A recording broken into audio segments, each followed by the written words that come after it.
Sir, ganito sir maglinis ng diwal. Babrasan muna para pumuti.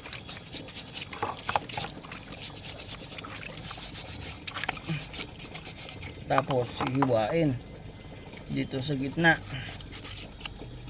Paghiwa, kunan mo ng balas dito, tsaka yung dito sa gilid, makikita mo yung itim. Yan. So yung tiyan. Yan, ito yung tiyan, no. Ayan yung Yan. buhangin, no? Ganyan yung maglinis ng diwal. So, tusukin mo dito para malabas lahat. So yan yung tiyan niya, no? Ito. Yan ang buhangin. Ganyan lang. Kunin yung dito. Yan, ganito. Paglinis ng diwal, no? Sige, isa pa para maintindihan Isa. talaga nila.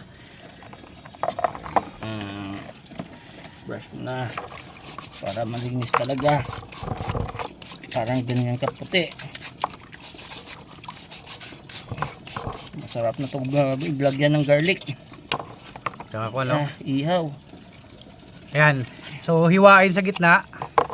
Pero medyo ibaon nila yung kutsilyo para mahapit yung loob, no? Ayan. Kasi ito na yung parang Ayan buhangin. yung tiyan. Ayan.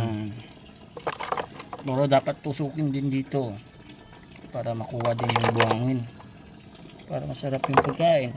Yung dito niya sa may baba, linisan din. Sa ilalim.